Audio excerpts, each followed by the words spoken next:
Right now on WVUA News at 6. There's a new development coming from Montgomery in a Tuscaloosa homicide investigation. The latest on the Highlands homicide is up first tonight. Also, why members of the military are losing college tuition assistance and how that could impact students serving their country. Plus, it's a delicious version of March Madness. Find out how you can fill out your Alabama barbecue bracket. You're watching Alabama's WVUA News at 6. Thanks for joining us. I'm Philip Coleman. Lynn Brooks has the evening off. We begin tonight with the search for a suspect in the homicide investigation in Tuscaloosa's Highlands neighborhood. A $5,000 reward is now being offered for information leading to the arrest and conviction of the person who killed Kate Ragsdale. More now in tonight's top story. It's now been more than 2 weeks since 73-year-old Kate Ragsdale was found dead inside her home in the Highlands neighborhood of Tuscaloosa. Today, Governor Robert Bentley announced the reward to encourage people to come forward and provide information that will bring Ragsdale's killer to justice. The Tuscaloosa Metro Homicide Unit has said that due to the horrific nature of the crime, the suspect would display a significant change in his or her behavior, something that family or friends would notice. Here's another look at the profile of the suspect created by a retired FBI profiler. He believes the suspect may be young, lives near the crime scene, was able to walk to and from the crime scene, and is familiar with the area. The profile also says the suspect showed an extreme lack of criminal sophistication and would likely be showing extreme behavioral changes following the crime. But investigators also stress that no one should be excluded as a suspect because of what the profile says. If you have any information regarding the death of Kate Ragsdale, authorities urge you to call Tuscaloosa's Crime Stoppers at area code 205-752-STOP. That's 752-7867. Also on your home team Crime Watch, a busy weekend for Tuscaloosa law enforcement officials. Authorities are investigating 3 separate shootings. We start now at the 5500 block of Old Montgomery Highway. Police say around 4 a.m. Sunday morning they were called to investigate a fight and shots fired. While they were on their way to that scene, a 19-year-old male showed up at DCH Regional Medical Center with a gunshot wound to his leg. Authorities say he would not cooperate, and witnesses could not provide a description of a suspect. Around 10 o'clock Saturday night, another shooting, this one in Alberta City in Tuscaloosa. It happened at a home on Juanita Drive. According to authorities, witnesses identified 32-year-old Rashawn Holyfield as the alleged shooter. A warrant for discharging a firearm into an occupied dwelling has been issued for his arrest. The victim says Holyfield has problems with her family.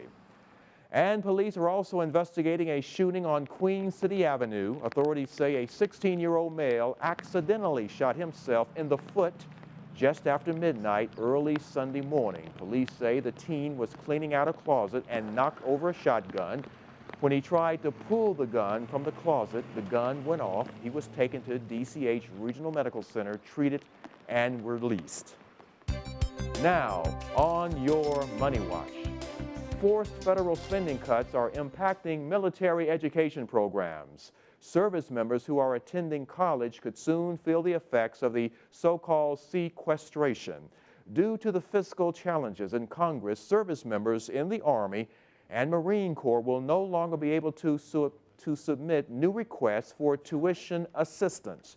According to the president of the University of Alabama Campus Veterans Association, Jordan Carpenter, before the fiscal cuts, any service member could utilize up to $4,500 in tuition assistance per year.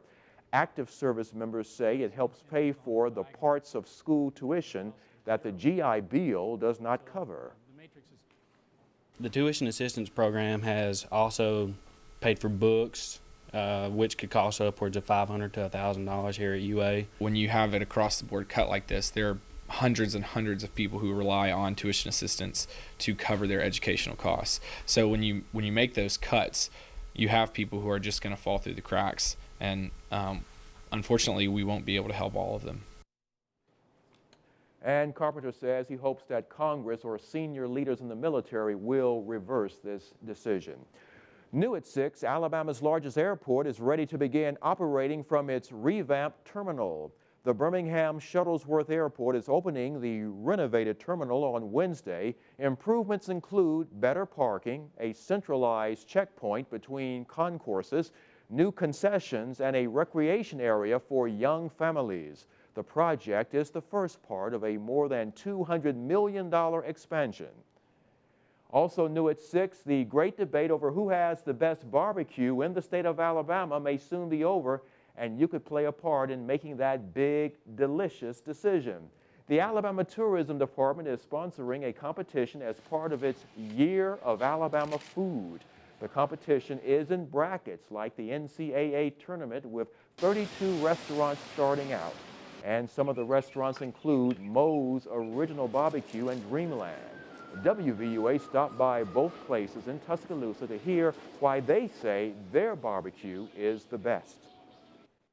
And we keep it simple, and I think that's what people like. We don't try and make it more than it is. You know, it's barbecue and it's done really well, and that's what we like to stick to. Our guys get in every morning at 7 o'clock, put a lot of love into the food. Everything's made from scratch, fresh vegetables, fresh meats. It's just good stuff. Now, voting for the restaurants in the Final Four will be April 1st through the 5th. The winning restaurant will be announced April the 8th, which is the same day that the NCAA Men's Basketball Championship gets underway. And for a shortcut to their Facebook page, just go to our website. That's WVUATV.com. Click on Numbers and Links. Just look for Alabama Barbecue. Now, still to come here on WVUA News at 6. Certain knives may soon be allowed on commercial airplanes, but everyone is not happy with that decision.